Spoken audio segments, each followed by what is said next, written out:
మా బ్రదరు ఈరోజు నేను నాన్ వెజ్ తిన్నన్న విషయం తెలిసి రాజన్న మిలిటరీ హోటల్కి అయితే తీసుకొని పోయినాడు.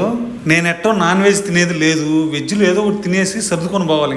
ఇంకా వాళ్ళు అయితే చికెన్ కర్రీలు అంతా ఆర్డర్ చేసుకుని మంచిగా ఉబ్బిన ఉడువులు మాదిరి కూర్చోండరు చికెన్ కర్రీ ముందు. నాకైతే కడుపులో ఒకటే బాధ, నాన్ వెజ్ తగిలితే గానీ తిరగని నా నాలికని వెజ్తో సరద పెట్టేస్తున్నారు ఈ రోజు ఇల్లు. వాళ్ళైతే చికెన్ కర్రీ వేసుకుంటుంటే నా నోట్లో లాలాజలం అలా అలా ఊరిపోతా ఉన్నది. ఇంకెక్కువసేపు వెళ్సాయి చూడకూడదని చెప్పేసి నేనైతే కాజు ఫ్రైడ్ రైస్ అయితే చెప్పుకున్నాను. మీరు ఎప్పుడైనా ఇక్కడికి వెళ్ళినప్పుడు స్పైసీగా తీసుకొని రమ్మని అయితే చెప్పండి. మీడియం స్పైసీ చెప్తే అసలు స్పైసీ లేకుండా అయితే తెచ్చారు. ఈ రైస్ తో పాటు ఒక కర్రీ అదే విధంగా రైతా అయితే తెచ్చి పెట్టారు. నేను కకృతోని కదా ఏదో కర్రీ తెచ్చినారులే అని చెప్పేసి అన్నం వేసుకొని కలుపుకొని తినడం అయితే స్టార్ట్ చేసేసాను. 4 పెడసలు తిన్న తర్వాత మా వాళ్ళు చెప్పినారు అది చికెన్ కర్రీ అని. అప్పుడు కల మేలుకున్నాను. అసలు చికెనే ముట్టుకోకూడదు అని నేను తెలియక చికెన్ అయితే తిని రావాల్సి వచ్చింది.